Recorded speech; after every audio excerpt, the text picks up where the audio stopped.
Hello students. In this class, we will discuss about microbes in human welfare. Microbes का नाम आते ही अक्सर हमारे मन में ये बात आती थी कि ये हमेशा नुकसानदायक होंगे, किसी न किसी डिजीज का कारण बनेंगे, किसी न किसी इन्फेक्शन का कारण बनेंगे, लेकिन ऐसा सही नहीं है। माइक्रोब्स हमारे लिए बेनिफिशियल भी हो सकते हैं। कैसे? माइक्रोब्स को हम लोग बहुत सारे प्रोडक्ट्स बनाने में यूज में करते हैं। माइक्रोब्स को बहुत सारे इंडस्ट्रियल प्रोडक्ट्स बनाने में यूज करते हैं। माइक्रोब्स को हम लोग अपने घर में इतने सारे प्रोडक्ट बनाते हैं उसमें भी यूज करते हैं। इवन कि माइक्रोब्स को वाटर के ट्रीटमेंट में भी यूज किया जाता है। माइक्रोब्स को बायोगैस बनाने के लिए यूज किया जाता है। तो ये सारी की सारी एप्लीकेशन हम लोग पढ़ेंगे इस चैप्टर के अंदर, और ये चैप्टर हमारा बेसिकली फोकस ही करता है कि माइक्रोब्स का क्या यूज है, कैसे हम उससे फायदा उठा सकते हैं। ठीक है, तो सबसे पहले हम बात करते हैं कि जो माइक्रोब्स हैं उसके इंट्रोडक्शन की। इंट्रोडक्शन में हम देखेंगे कि हमारी इस प्लेनेट पे, हमारे इस अर्थ पे दो तरह के ऑर्गेनिज्म हैं। एक ऐसे जो हमें नेकेड आई से दिख सकते हैं, जिन्हें हम लोग मैक्रोस्कोपिक ऑर्गेनिज्म बोलते हैं। और आपको एक बात बता दूं, जो मैक्रोस्कोपिक ऑर्गेनिज्म है इनके अंदर आपके पास आएंगे प्लांट्स और एनिमल। लेकिन क्या इस अर्थ पे हमेशा बड़े ऑर्गेनिज्म भी हैं? नहीं, ऐसा नहीं है। अर्थ पे माइक्रोस्कोपिक ऑर्गेनिज्म भी हैं, जिन्हें हम लोग अपनी नेकेड आई से नहीं देख सकते, और माइक्रोस्कोपिक ऑर्गेनिज्म को ही माइक्रोब्स कहा जाता है। अब इस अर्थ के ऊपर जो बायोलॉजिकल कंपोनेंट है, क्योंकि अर्थ पे दो तरह के कंपोनेंट हैं, biotic component and abiotic component, लेकिन इस अर्थ के जो बायोटिक कंपोनेंट हैं उसमें दो तरह के ऑर्गेनिज्म आ जाते हैं, macroscopic plant and animal, microscopic microbes. दोनों मिल करके इस अर्थ का बायोटिक कंपोनेंट बनाते हैं। Is it clear? आगे बात करते हैं माइक्रोब्स कहाँ प्रेजेंट होते हैं। तो माइक्रोब्स हर जगह प्रेजेंट हैं, एयर में, वाटर में, सॉइल में, स्नो में, आपकी मोबाइल स्क्रीन पे, आपके फूड में, आपकी बॉडी के अंदर, आपके इंटेस्टाइन के अंदर, आपके हैंड्स में, हर जगह माइक्रोब्स प्रेजेंट होते हैं। Microbes may be in the soil, in the water, in the air, snow, in our intestine, they may be present everywhere. Due to this reason they are known as cosmopolitan. Microbes आपको high temperature में भी मिल सकते हैं, air में भी मिल सकते हैं, soil में भी मिल सकते हैं, वाटर में भी मिल सकते हैं, ह्यूमन बॉडी के अंदर, प्लांट की बॉडी के अंदर, एनिमल की बॉडी के अंदर मिल सकते हैं। माइक्रोब्स जो है आपको डीप सोइल में मिल सकते हैं, स्नो में मिल सकते हैं। माइक्रोब्स आपको हाई टेम्परेचर पे, इवन ही 100 डिग्री टेम्परेचर पे भी मिल सकते हैं। माइक्रोब्स आपको लो पीएच यानी एसिडिक कंडीशन में भी मिल सकते हैं। जैसे फंगस है, फंगस हमेशा एसिडोफिलिक एनवायरनमेंट में ग्रोथ करना पसंद करती है। ठीक है, बात करते हैं आगे। माइक्रोब्स जो है वो डिफरेंट टाइप्स के होते हैं। कौन कौन से माइक्रोब्स हो सकते हैं? Bacteria, fungi, protozoa, algae and viruses. ये सारे के सारे किस में आते हैं? सारे के सारे माइक्रोब्स की कैटेगरी में आते हैं। बैक्टीरिया हो गए, fungi, protozoa, algae and viruses. क्योंकि हम लोग इनको नेकेड आई से नहीं देख सकते, लेकिन देयर आर सम एल्गी जो कि मैक्रोस्कोपिक होती है, जैसे कैल्प है, ब्राउन एल्गी, कुछ रेड एल्गी भी हैं जिनको आप नेकेड आई से देख सकते हैं। तो सारे के सारे एल्गी नहीं, यूनिसेलुलर एल्गी जैसे कि क्लेमाइडोमोनास, इसको आप नेकेड आई से नहीं देख सकते। क्लोरेला है, इसको आप नेकेड आई से नहीं देख सकते। स्पाइरुलिना जो कि एक एल्गी ही है, इसको भी आप नेकेड आई से नहीं देख सकते। तो ये कुछ एग्जाम्पल हैं, bacteria, fungi, protozoa, algae and viruses. इनको आप नेकेड आई से नहीं देख सकते। फिर बात आती है, कुछ और एग्जाम्पल भी हैं जिनको हम लोग माइक्रोब्स की कैटेगरी में कंसीडर करते हैं। वो कौन से हैं? सबसे पहले बात करते हैं वायरोइड्स एंड प्रायोन्स की। आप इस चीज को 11th क्लास में बायोलॉजिकल क्लासिफिकेशन में पढ़ते हैं कि वायरोइड्स और प्रायोन्स क्या होते हैं। वायरोइड्स की बात करें तो वायरोइड्स क्या है? एक आरएनए है। मान लीजिए ये एक आरएनए है, इसके चारों तरफ कोई कवरिंग नहीं है। ये एक आरएनए है, इसके चारों तरफ कोई कवरिंग नहीं है, और इस आरएनए के अंदर इंफेक्शन करने की क्षमता पाई जाती है। ये आरएनए इंफेक्शन कर सकता है, और इस इंफेक्शियस आरएनए को ही हम लोग वायरोइड्स बोल देते हैं। और जो ये इंफेक्शियस आरएनए है, इसका जो मॉलिक्यूलर वेट है वो बहुत कम होता है, लेकिन ये आरएनए इतना खतरनाक है कि ये प्लांट्स के अंदर काफी सारी डिजीज कोज कर सकता है। ठीक है, इवन कि ये मेटाबॉलिज्म में भी इंटरफेरेंस करता है। Is it clear? फिर दूसरी तरफ आती है प्रायोन्स की बात। प्रायोन्स की बात करेंगे तो प्रायोन्स क्या है? प्रायोन्स एक प्रोटीन है। मान लो ये प्रोटीन है, लेकिन इस प्रोटीन के अंदर खास बात क्या है? ये प्रोटीन इन्फेक्शन का कारण बन सकती है। अगर ये प्रोटीन इन्फेक्शियस है और ये एनिमल और ह्यूमन के अंदर डिजीज कोज कर सकती है, और इसका इसका इसके साथ और कुछ भी नहीं है, सिर्फ ये प्रोटीन है और ये इन्फेक्शन का कारण बन रही है, ये एनिमल और प्लांट के अंदर डिजीज कोज कर सकती है, जैसे insomnia disease, mad cow disease, तो इसको बोला जाता है प्रायोन्स।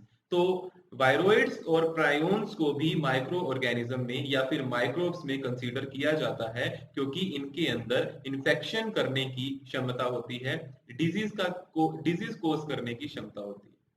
ठीक है, ये कुछ बैक्टीरिया हैं जो रोड शेप दिख रहे हैं आपको। ठीक है, ये बैक्टीरिया रोड शेप बैक्टीरिया के लिए आप एक वर्ड यूज करते हैं बेसिलस। ये स्फेरिकल शेप है, और स्फेरिकल शेप के लिए आप वर्ड यूज करते हैं कोकाई। फिर उसके बाद आपके पास यहाँ पे rod shape bacteria, but these are flagellated. फिर ये तीनों बैक्टीरिया हैं। सबसे पहले रोड शेप बैक्टीरिया जिसे बेसिलस बोलते हैं, उसके बाद स्फेरिकल बैक्टीरिया जिसे कोकाई बोला जाता है, और तीसरे rod shape with flagellated bacteria. ठीक है, यहाँ पे ये जो पिक्चर है ये है बैक्टीरियोफाज की। जो बैक्टीरियोफाज है, नाम से ही पता लग रहा है ये बैक्टीरिया को खा जाता है। हिंदी में इसे जीवाणु भोजी बोलते हैं, यानी बैक्टीरिया को इनगल्फ कर लेता है, बैक्टीरिया को किल कर देता है। जो सेकंड पिक्चर है वो एडिनो वायरस की है, और जो थर्ड पिक्चर है, थर्ड पिक्चर में टोबैको मोज़ेक वायरस दिखाए गए हैं। जो टोबैको मोज़ेक वायरस हैं, इनकी जो शेप है वो रॉड शेप होती है।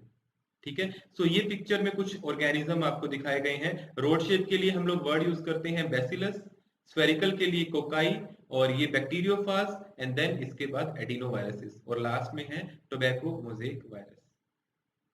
फिर बैक्टीरिया को जब आप कल्चर करते हैं तो बैक्टीरिया की जो कॉलोनी है पेट्री प्लेट में वो थोड़ी स्लाइमी दिखती है, लेकिन उसके चारों तरफ कुछ अलग नहीं दिखेगा, बस स्लाइमी ग्रोथ दिखेगी बैक्टीरिया की कॉलोनी।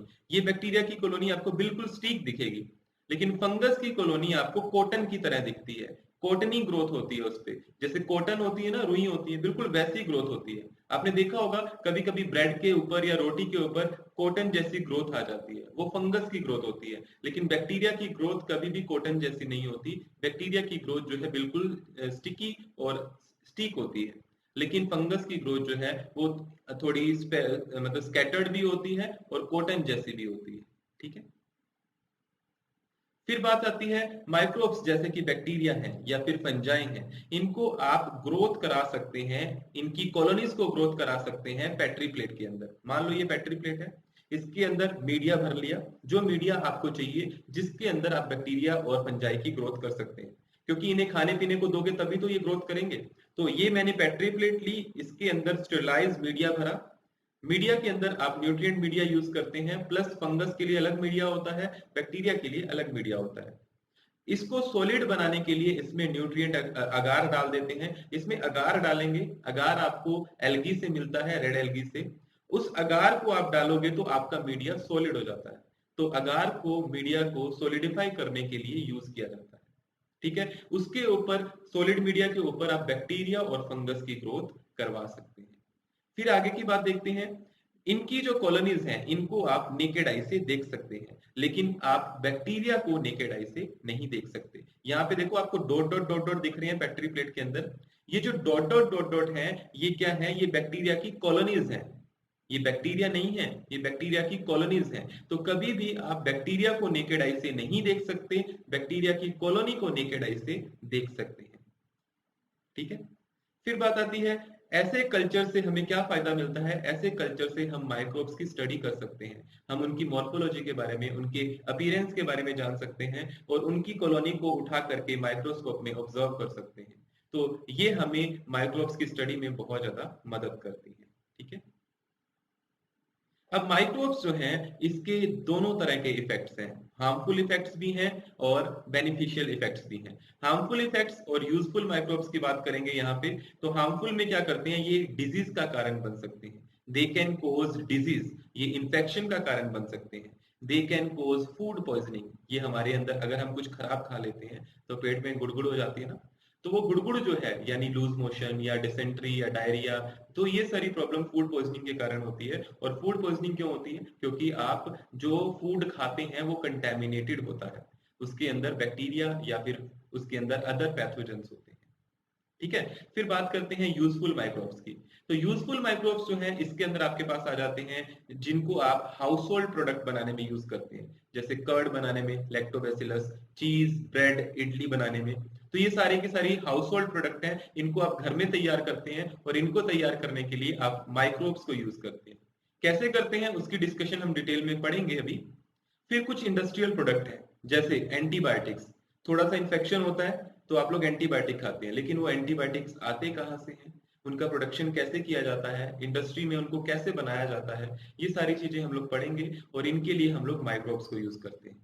इसके अलावा अल्कोहलिक बेवरेजेस, बियर, वाइन, रम, विस्की, ब्रांडी, सब चीजें बनाने के लिए आप लोग क्या यूज करते हैं? माइक्रोब्स का यूज करते हैं। फिर बात आती है माइक्रोब्स को एग्रीकल्चर में भी यूज किया जाता है। एग्रीकल्चर में हम लोग क्या करते थे? केमिकल पेस्टिसाइड और केमिकल फर्टिलाइजर्स का यूज करते हैं जो कि पोल्यूशन का कारण बनते हैं। लेकिन we have alternative for that, हमारे पास उनके ऑल्टरनेटिव भी हैं। ऑल्टरनेटिव क्या है? हमारे पास बायो फर्टिलाइजर्स हैं, हमारे पास बायो पेस्टिसाइड्स हैं जिनको हम इंडस्ट्री में यूज कर सकते हैं, ताकि हम लोग उनको आसानी से, सॉरी इंडस्ट्री में नहीं, उनको एग्रीकल्चर में आसानी से यूज करके पोल्यूशन से बच सकें और हमारी प्रोडक्टिविटी को भी बढ़ा सकें। ठीक है, फिर माइक्रोब्स को सीवेज ट्रीटमेंट में भी यूज किया जाता है, यानी पोल्यूटेड वाटर को ट्रीट करने में भी यूज किया जाता है। इवन माइक्रोब्स को बायोगैस बनाने में भी यूज करते हैं। So microbes can be used for the production of biogas. Microbes can be used in the household products. Microbes can be used in industrial products formation. Microbes का use आप agriculture में भी कर सकते हैं और माइक्रोब्स का यूज आप सीवेज ट्रीटमेंट में भी कर सकते हैं। In our next class, we will discuss about detail of useful microbes. इस क्लास के लिए इतना ही। Thank you.